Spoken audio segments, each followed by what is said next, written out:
This is the Aftermarket Radio Network. Hey everybody, Carm Capriata, Remarkable Results Radio. Good to have you by. I appreciate you appreciating the episodic education that we create for you each and every week here on the Aftermarket Radio Network we produce 7 podcasts a week with 5 different podcast shows. So glad you're here. I've got a hell of a guest, Jake Sorensen. He's coming up here in a sec. Hey, stay ahead of the curve with NAPA Auto Care's newest auto tech initiatives, Fast Track Assessments, Accelerator Immersive Training, and Tech Assist Smart Support. The future of technician training is here. Connect with your local NAPA representative for more information.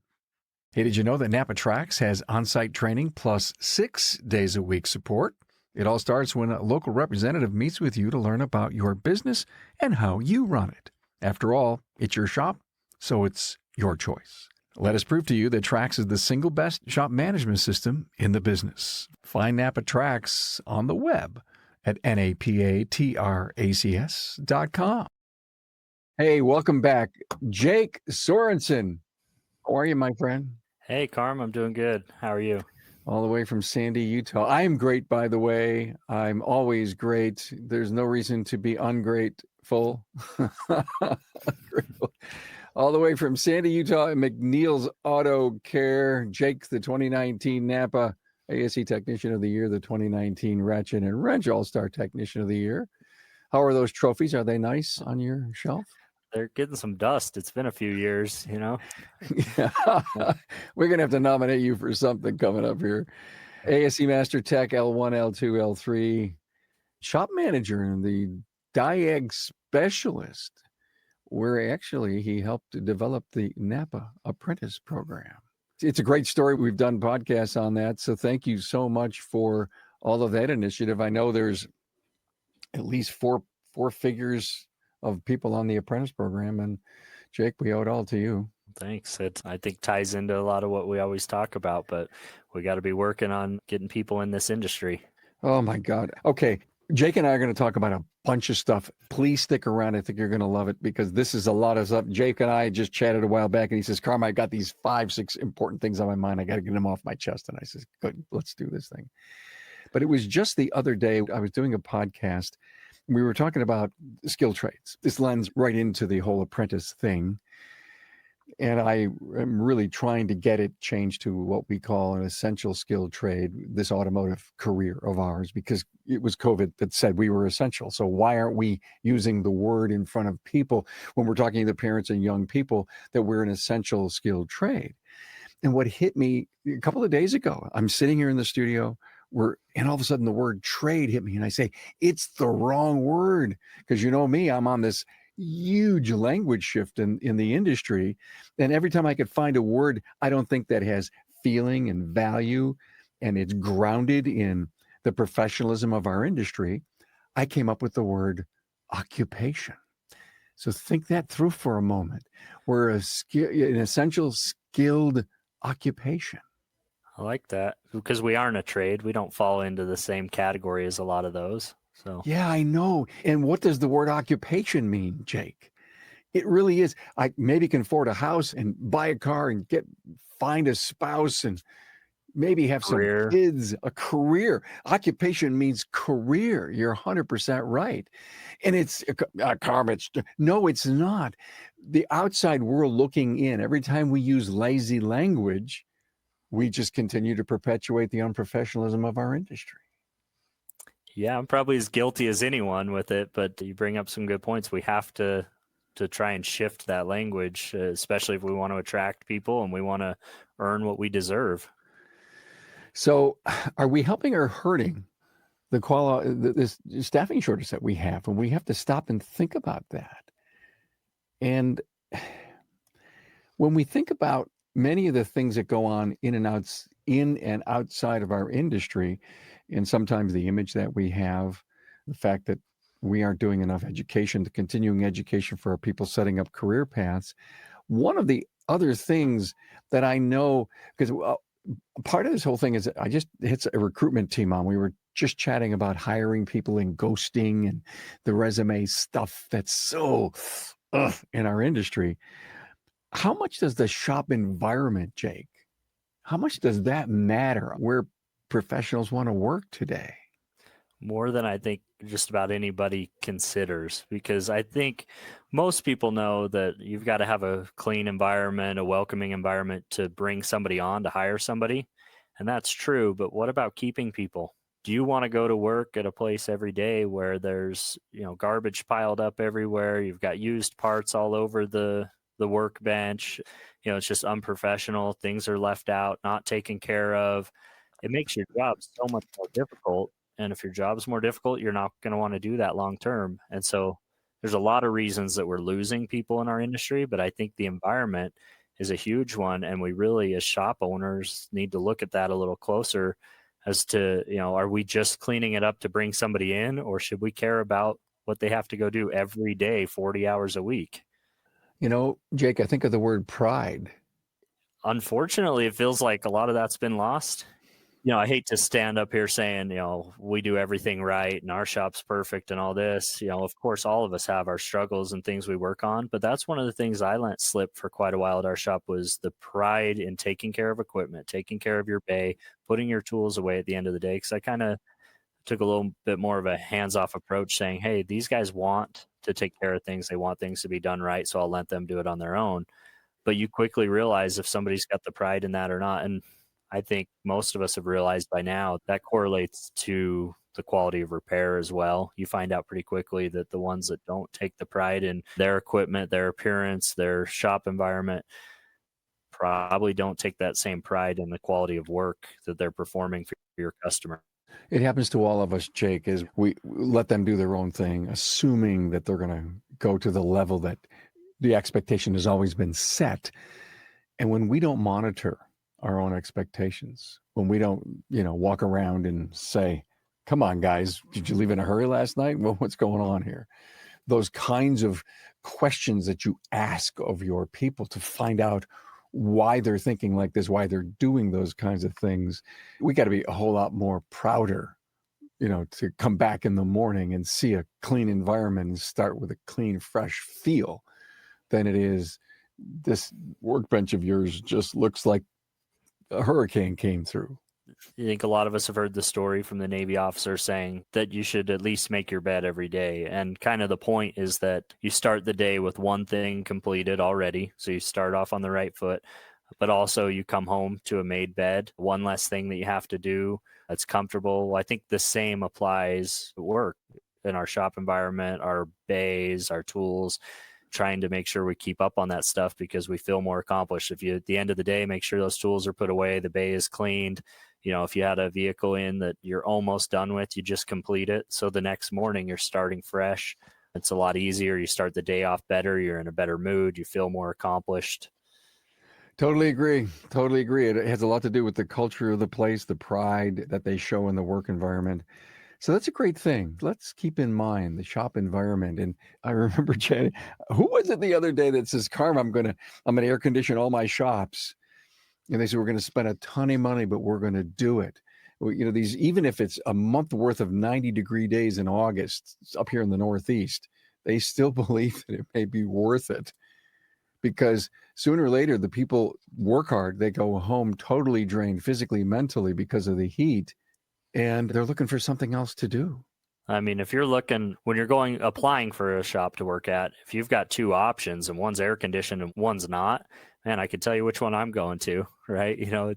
There's a lot of other things I'll give up to have that air conditioning, but then move beyond that. Once you have the person there working at your shop, it's hard working on cars all day. It's that much more difficult when the weather is hot and wearing you out physically. So how many hours of lost production do you have?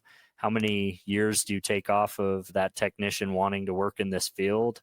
There's a lot of unintended consequences I don't think a lot of shop owners have realized or thought about, that things like that. Yeah, I'm sure it costs some of these shops a lot of money to get that AC put in, but they're going to recoup a lot on the other end that they may not see. Yeah.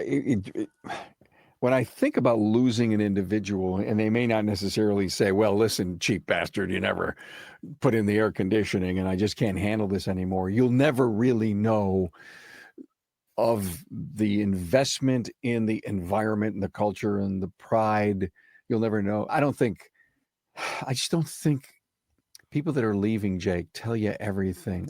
They never tell you the complete why, do they? No, I think you're usually going to hear the final straw, what broke the camel's back. You're not going to hear all the things that led up to that, the small frustrations that they had every day. Jake, do you see any issues going on with parts in the industry? A couple of people have been chatting with me lately, and they're talking about reliable parts. Now, I know that everybody in the industry works their butt off to get high quality stuff. I mean, I know we have options. We have the private brand stuff and the brand names out there, but we couldn't be this viable of an industry if we weren't making really good stuff. And occasion we get some stuff you're not happy with. Yeah, I mean, let me first say I'm a huge proponent of aftermarket parts and buying from quality companies that are going to stand behind us with a warranty. I mean, you go buy a part from the OE, good luck if they do have a warranty and getting them to honor that, and who knows what the labor rate is and how many hours they'll pay. We're an auto care center and the warranty is amazing, right? We know what we're going to get, they pay it. But one of the problems we're having in the aftermarket with aftermarket parts is quality and fitment issues. And I think that a lot of people just say, well, it didn't work. Let's get another one, or we'll try something different. But what they don't realize is the frustration that creates for technicians or for our repair professionals in the back.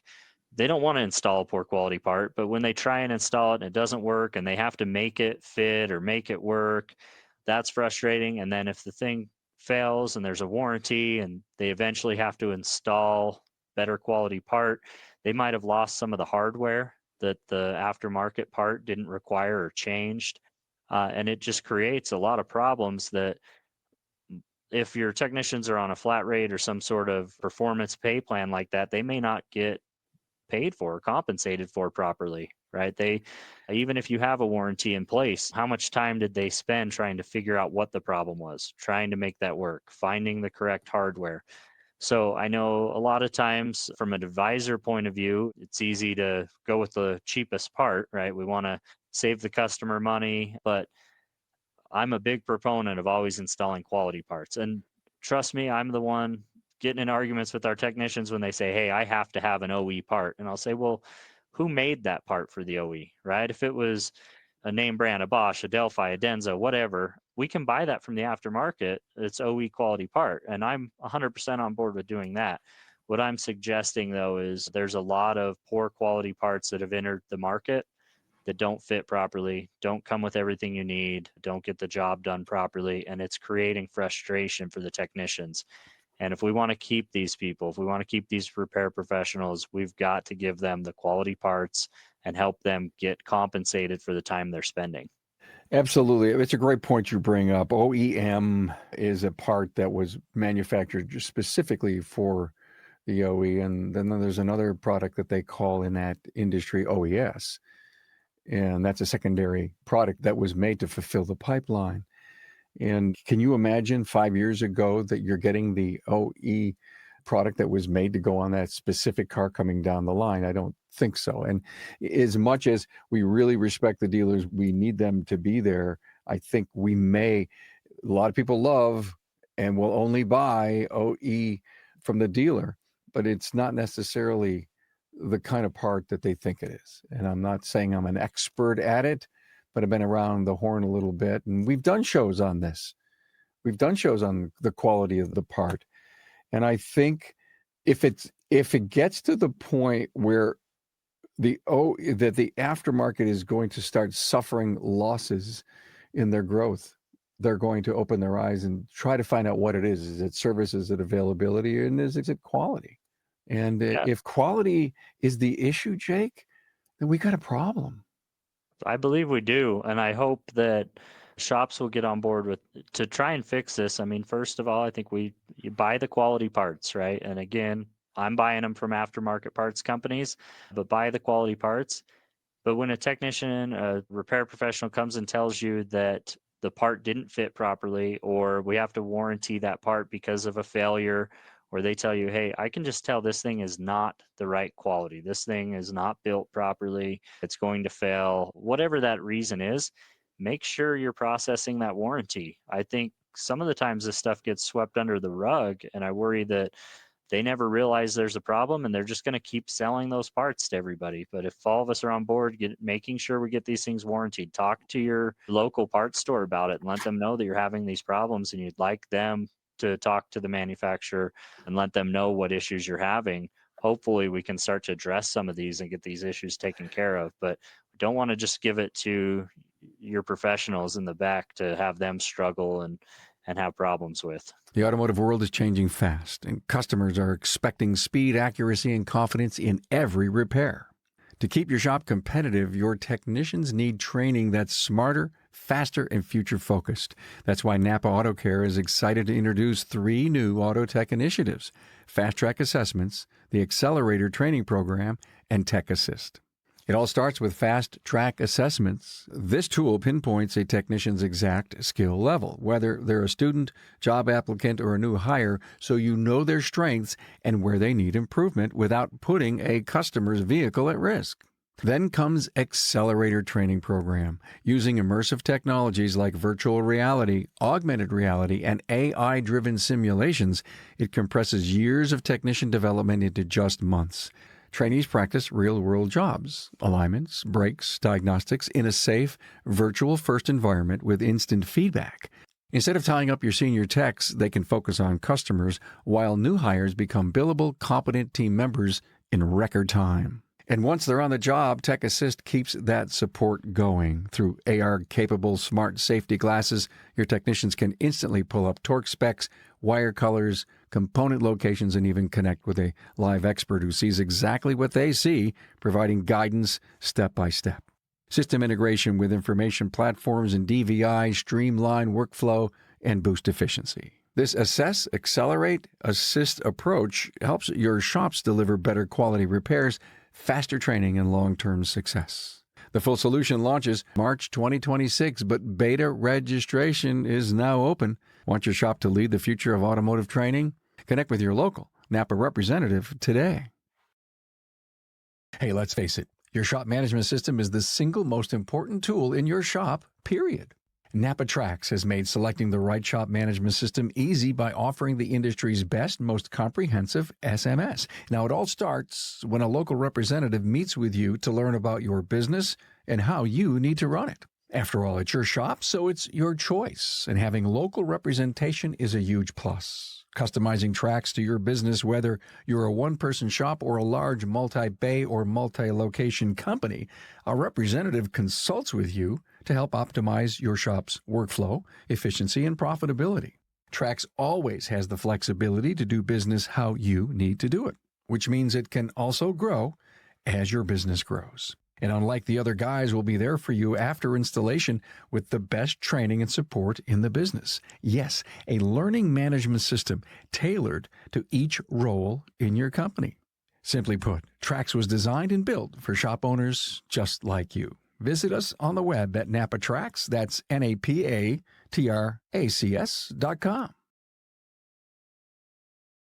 You did mention a few moments ago the service advisors are going to buy the cheapest part. I can't imagine the friction that it may cause. And individuals had a little bit of if you're managing your warranties and or your returns, your quality issues, if you got it on a spreadsheet and you start seeing the brands that are complicating the issue, that are making for a comeback rate that's unbecoming of, a quality specialist in the back bays, that's something you got to manage. To your point, let's stop buying the cheapest forever and tell our customer, this is the price because I know it's not going to come back. Yeah, I've heard the argument that, well, if they go to shop A and they offer them this, lower quality part that's less expensive, and then I have to bid up the higher quality, more expensive part, we cost more. I have a hard time believing that's a common issue, first of all, but I also don't understand why we wouldn't want to explain that to our customer. That, hey, there's some parts out there people are selling that we've just seen an extremely high failure rate on. We wouldn't trust it. We wouldn't want to put it on our cars. And we can't offer you a warranty if we do that. So we'd rather get you in this part that we know we can stand behind. And if there was an issue, we're going to get that thing taken care of for you. I think You that's are a lot better way. you just said a ton, and I hope you, my listener, listened heavy to that. We've tracked it, we've recorded it, we know what the failure rate is, and I'm not sure that the other shop that you're looking at to do this job, who's $100 less than us, you may have to go back. But the reason that we're where we are is we're going to buy a specific part that we know won't cause an issue with your car. That's why you know, like, and trust us, and you come here because we want to make really good decisions. Agreed. Completely. Sell your quality, right? Sell your quality. Oh boy. All right. One other thing I know that you wanted to chat about that is an issue in our world, is work-life balance. We talk about this almost to the point where people are tuning it out. But Jake, you have a passion about this. And we know that we're working hard, but there's this thing about having a life that's so important.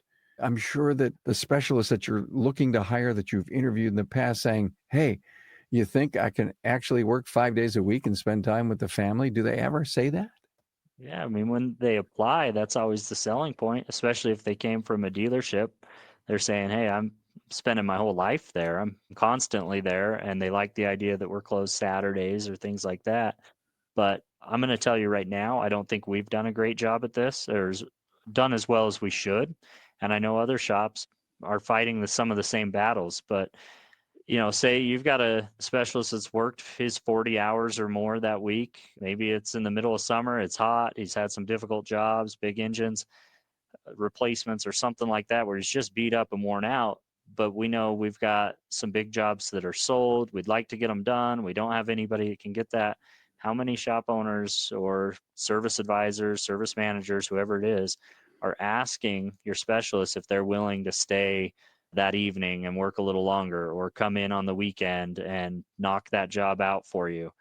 And we try and tell ourselves that, hey, we're helping them make more money, right? We're going to pay them. They're going to come in, work all these hours. It's going to be a huge paycheck. And you got to fill it out. Some guys, that's what they love and that's what they breathe. But we're going to burn out most people doing that eventually. And at some point, you've got to be the professional to say, it's not reasonable to ask the average guy to work more than 50 hours a week in this environment with the stresses and frustrations that come along with our job, and expect them to be there long term. The whole reason I even reached out to you and said I wanted to talk about something was, I'm always up on my soapbox about apprenticeships and, hey, you've got to help train these people, bring people in, invite people to our industry. But what good does that do us if we've got a lot of shops where we're encouraging people to leave? We're not helping retain these people. And so maybe your shop can't do an apprenticeship. Maybe your shop can't help bring somebody in. Are you doing everything you can to make sure that the people we have a good quality job and want to stay in this industry and have that work-life balance? They can see their family. They can go relax on the weekends, whatever that is for them. Maybe it's sitting at home watching football. Maybe it's going out camping. Whatever that is, people need that mental and physical break. And I don't know why. It feels like, to me anyways, our industry doesn't see or care about that. And man, we're pushing a lot of people away, and we've got to fix that, I believe. You said something so big and impactful. We are going to burn our people out. We're going to burn them out. Yeah, but I got to get the workout. You don't understand. I can't find anybody. We're all working triple, double shifts and everything. This is what we do in this podcast realm of mine. We talk about this stuff to attempt to move people off their top dead center, meaning I can't find anybody. I won't. The guys that I have, we're going to have to work our ass off, and they're all with me and they're all behind me and they all agree.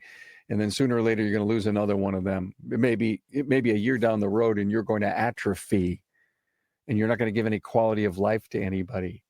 And there's people out there that want these workaholics, but they want to give them a 40-hour work week to accomplish it. Yeah. Okay. I mean, hear me. I'm not saying that you can't have a guy work after hours or come in and help finish a job. 100%. If that guy's on board with it and you approach it the right way, do it. But you've got to be careful with how often you're doing that, and you've got to be the one Yeah. to see it. Because, hey, almost every specialist I've met, almost everyone that I've worked with, they're in this industry because they want to help people, right? They want to fix cars, they want to make sure these things are safe to drive. They're yes people. Most have a hard time saying no. And I get, there's some people listening to me saying, "Oh yeah, come work with the guys I'm with. They'll tell me no in a heartbeat."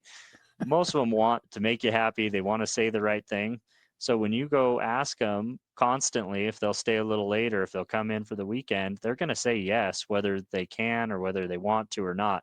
So you've got to be the one to realize how often you're asking that, when you're pushing the boundaries, and pull back before you get to that burnout point, before you ruin that guy. And I'm not ready to talk about, well, yes, they want to do that because there's some overtime in it and it's money. And, if the pay was right for the first 40, blah, blah, blah, the profit of the company. And I'm not ready to talk about that, but I just did. Yeah. It could open up a whole lot of new conversations, right? And Yes, who knows the absolutely. right answer, but You know, 50, 60 hours a week isn't the right answer. I know that. I was, I've really been curious about the mobile business, really curious, Jake. And from your perspective as a real key industry leader, what do you see? What are you smelling out there? All right, you're asking my opinion, so this is just that, an opinion. Yes, I I am. I could be wrong, okay? All right. But Yeah. I came across an ad the other day looking to hire a mobile oil change, tire change, quick service type person. And it was from a Mercedes dealership in a different state. But I think most of us, when we hear Mercedes, think higher end Hmm. luxury vehicles. The service departments are generally very nice. So I'm thinking that's going to attract some people. The younger generation is going to love the idea of, I get my own van, I get to drive around. I'm working for Mercedes. I'm going to be working on top quality vehicles. The most interesting part of that ad to me, though, I scrolled down and the pay was $20 an hour. Wow. And I know we have different markets everywhere, but all I can think is you're going to get a guy that's really excited to get into this. It said we'd help train, so you're going to get a guy that's really excited to enter the automotive field and thinks he found the right spot.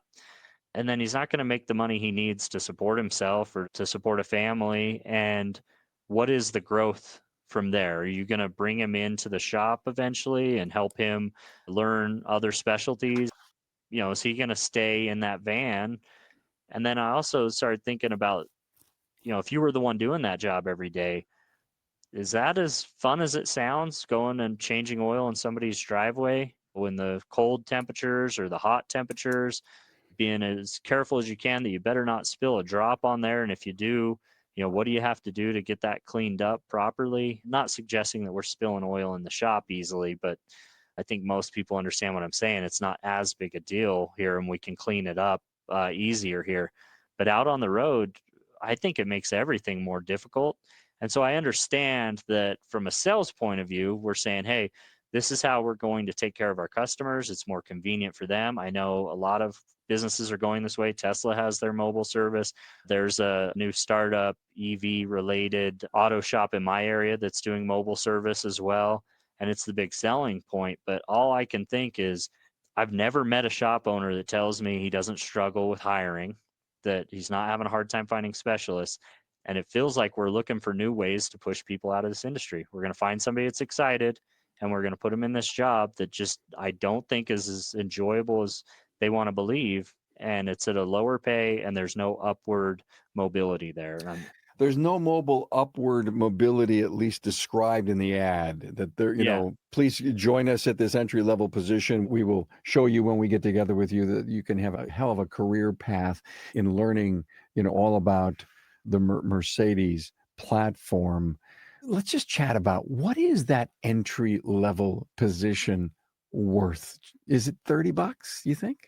Man, I really don't know. And again, markets are going to vary, right? If Okay, you're living no, I in get San that. Francisco, but I got a hard time believing that in almost any market, $20 an hour is the reasonable rate unless Yeah. you're offering something like training and, let's say, an apprenticeship type thing where you're saying, hey, we're offering the education, we're putting you through schooling, we're helping you get into a career, and you're in that and it's a guarantee and you can move forward with that. But otherwise, Go look at what the fast food joints in your area are Yeah, hiring at, yeah, and I think yeah, you'll be surprised. yeah. 16, $18. I mean, just for an entry, just for a French fry maker. I don't know if anybody out there, we've talked about this recently. Is how do I quickly figure out what the yearly salary at $20 an hour is? It's so easy. And in fact, you should multiply that number by 2080. But drop the 80 so that in your mind it's nice and quick, 2000, 20 times 2000 is 40 grand. 30 times 20 is 60 grand. And you have to ask yourself, if I'm putting this mobile vehicle on the road to do all these really neat, cool things, I've got to invest X amount of money in that vehicle. And the whole environmental thing, the pump, the oil, the tanks, and everything. What's my ROI based on the person that I have to hire on top of that? So the other investment. And maybe, just maybe, that entry level positions in our industry, Jake, aren't $20 positions anymore. And they may not even be 25. Yeah. And then look upward from there too. You've got a specialist that's been working for you for 10 plus years. Has he been getting his yearly raises? Are you keeping up with that pay progression? I like that you said multiply that hourly rate out, figure out what that is yearly, because I know a lot of guys are looking at the hourly rate and saying, wow, that's fantastic. But they're not looking at the yearly, the annual salary to realize, can you live on that salary in your area? Exactly. There's this old can you live on this mentality that I believe, listen, owners have to do what they have to do to grow a profitable, successful business. I get that. And there are some great strategies on how to make money, from expense control. I get that, to what gross profit margins are and all of that. And sometimes you can find an entry level individual that will come in for $25, $28 to start with a career plan. I hired this guy for $20, Jake. This is really cool, man. I'm going to make so much money on that mobile vehicle. And 3 months later, you have appointments and you have no one to drive the vehicle and go service people because they realized that Duncan was paying 19. Yeah. Yeah. How easy is it going to be now to take care of your customers? And it may not be 40 hours a week. I get all of that. But our economy and the stress on earning a living and enjoying life is higher than it's ever been before. And there's a lot of us that have to stop living in the old days. And it goes back to, can you live on this? How about this? Can I live on this? Yeah. Hey, I like what you just said there. We have to stop going back to the old days. I think that's part of it is a lot of shop owners were working in the field. They were the ones in the back fixing the vehicles, and they're the ones saying, hey, I was working 60 hours a week. That's what I had to do. And yeah, that's true. But are you now? There was light at the end of the tunnel for you, right? Yeah. Either you were working at a place that required that and you left to go do your own thing, or you were doing that for yourself, building something so that you didn't have to eventually. And, I think we got to remember that you're not doing that anymore. Or if you are, hey, that's your business, that's your baby, and not everybody wants to do that Yeah. for you and your passion, right? Ever think McNeil's would put on a mobile truck to do stuff? There's been conversation about it. Let's just say that, but I'm not the cheerleader for it. Okay. All right. Okay. Even though I opened up that can of worms, Jake, let's talk about something else about mobile. What features could this mobile vehicle be used for in a brick and mortar shop? Is it all diagnostics? Is it ADAS calibrations? Any thoughts on that? I've given it some thought. I don't know that I have the answer. I mean, things like ADOS, oftentimes you need low light conditions or need to be able to block the light, I should say. So outdoors is really difficult. Mm-hmm. So if you've got shops that have the space that can allow you, that might work. And I know there's guys doing it. So, if you're Yeah. listening to me saying, well, of course it can be done. Guys are doing it. I understand that. I think it's difficult to do it properly and 100% of the time. I think even most of the mobile ones that I know have to have a location they can go to for some of those calibrations. Yeah. Diagnostics, that might be a thing. I'll tell you my initial reaction though is we're going to devalue what we're doing. If Joe can pull up in his van and plug in his tool and, 30 minutes in your driveway tell you what's wrong with it, what do I owe him? But at the same time, I feel like you're going to have to charge more if you've got that mobile aspect of it. So I know a lot of them are doing the light maintenance thing, and I see the reason for it. As a customer, man, that'd be nice if I don't have to go stop in to get my oil changed or to get my tires rotated or whatever. But I'm just looking on our end how difficult it is to do that right or do that well. And when you do run into problems, how do you fix it? How do you solve that? It's so worthy of a crazy discussion because I know guys that do this and they're successful at it.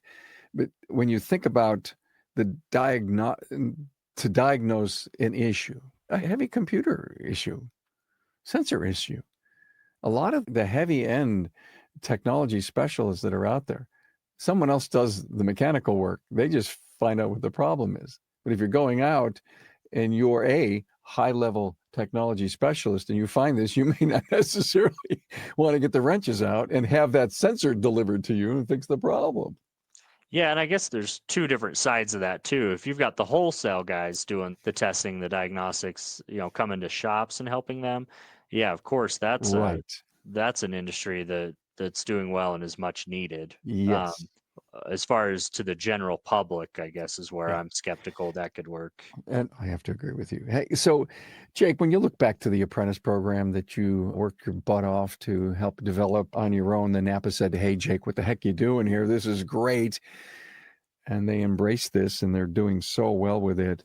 Jake, the thing I so worry about getting our youth to come in to work with the high schools, to work with the colleges. I got to tell you, God bless all the independents that are getting involved in education, but there's not enough of us doing it.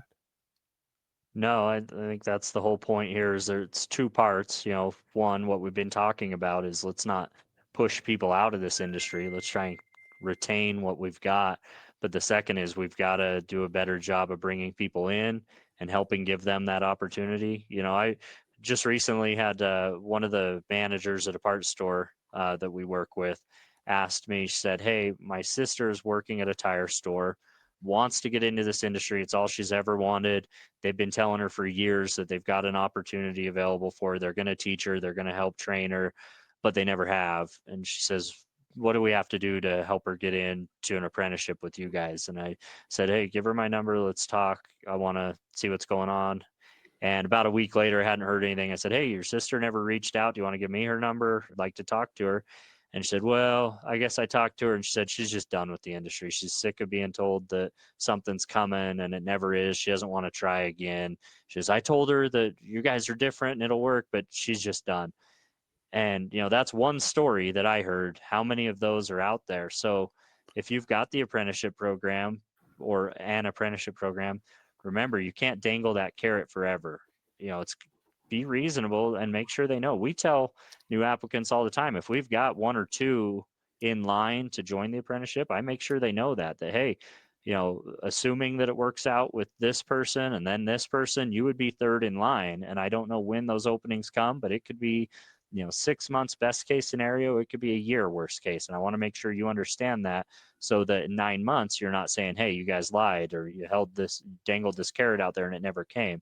Be honest and transparent with these people, but make sure it's a reasonable time frame too. So, Jake, the complication I think from many shop owners that have not jumped into apprenticing is, wow, at the end of this run, I may not have a position, or I may, you've got to have the facility, the space, the revenue, the action to bring in an apprentice. Let's ask ourselves a hypothetical question. How many shops in America, let's say there's 250,000 independents, shouldn't there be 100,000 people going through an apprentice program if we literally care about growing our business and staying ahead of a curve?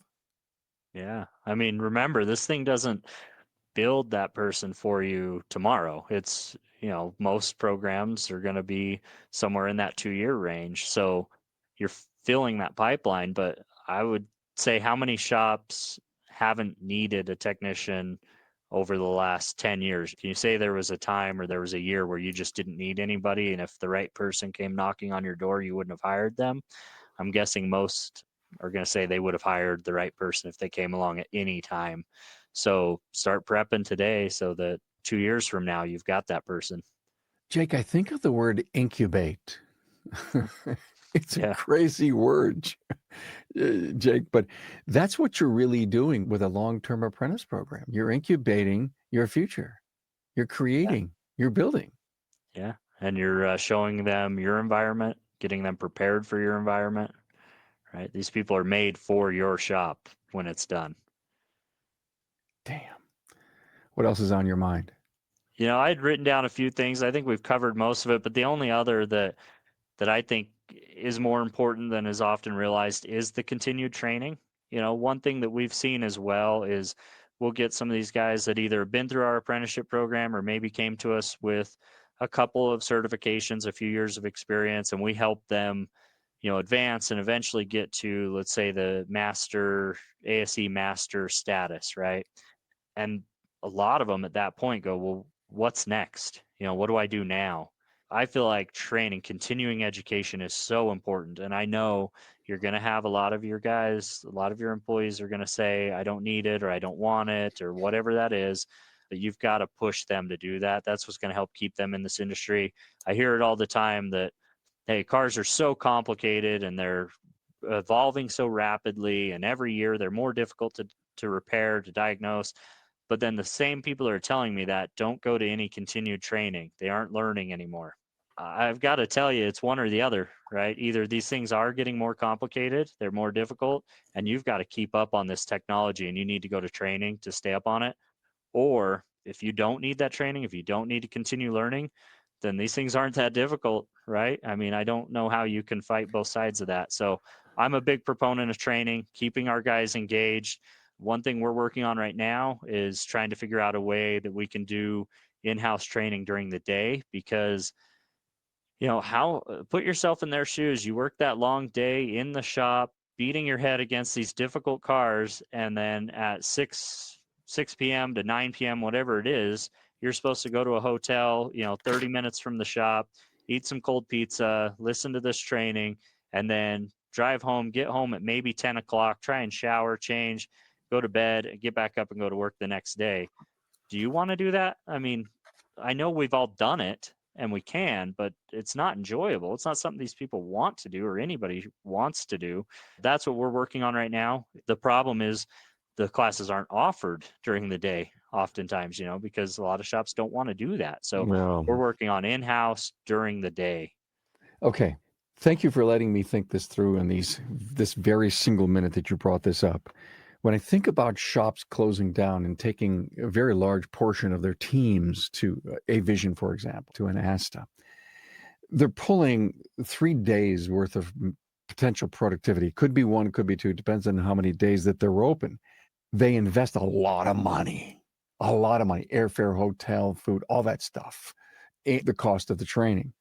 If you closed down once every 3 months at noon on a particular day, didn't book anything for that, make sure that your clients who care about your access and availability knew this, and you didn't have the airfare. Maybe you had the airfare for the trainer to come in, and I believe you could find a trainer that will fly in and do just about anything for you. Hotel, boom, food. It's going to cost you, I don't know, maybe $1,000 or $2,000. I don't know. But it's not going to cost you anywhere near when you shut down. So what's wrong with daytime-based training, even if it's noon or if it's the whole damn day? If it's 3 times a year or 4 times a year, and you maybe add up how many hours that is, and you seep that upon the continuing education process for all of your people. I talk to these top guys. I've heard Matt's podcasts with these top diet guys. They've never stopped learning. They thrive on finding out new things and staying on the edge. They're cocky about their abilities, but they're also humble when it comes that they're constantly having to learn, which is, you said the right words, because training, we train dogs and athletes, we educate people. And so you said the right words, continuing education. And that's what I think helps people understand. We're not sending you to a training class, we're sending you to continuing education, perpetual. And maybe this concept of in-house, and again, remember, we've done shows on 3 or 4 guys in a town get together and split the cost of this trainer, and they all do the same thing. I'm telling you, I think you have something here. Yeah, however you have to do it. I'll tell you, it's just one of those things where for years we've said, well, that's when the training is, it sucks and we complain about it, but we're finally at the point, and this is where I think you have to be with most things, where we're finally at the point where we say, okay, well, how do we fix it? Instead of complaining about it, what's the Yep. answer? And so that's what we're working on is what day of the week is it going to be? How often is it going to be? And we're going to shut down for a half a day, and we're going to have all of our Perfect. guys there learning and hopefully lighting that fire to want to learn more. Amazing to have an in-house trainer that you can also be doing hands-on and learning at that same time. And this scope says this, and this pattern is about that, and it's interactive instead of being sage on the stage and you're just there at night falling asleep after you had double cheese pizza.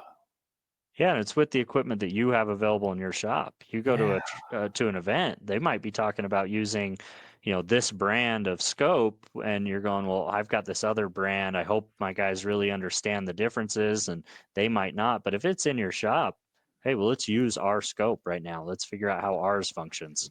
I'm just assuming if you pick up the phone and you call Mr. Rainey and said, listen, I need a trainer in here on this particular day, they just probably would show up with bells on. We're working on some stuff on that end, but I want top quality training in our shop during the day. That's my goal. Attaboy. All right, there's the trend. We're gonna keep an eye on this, Jake. All right. Can't wait. Jake Sorensen, McNeil's Auto Care, Sandy, Utah, the 2019 NAPA ASE Technician of the Year and the 2019 Ratchet and Wrench All-Star Technician of the Year, and my friend. And I appreciate you being here. And thanks for all your incredible wisdom, Jake. Thank you, Karma. I always enjoy talking to you. Me too. Have a blast. Thank you for stretching my think.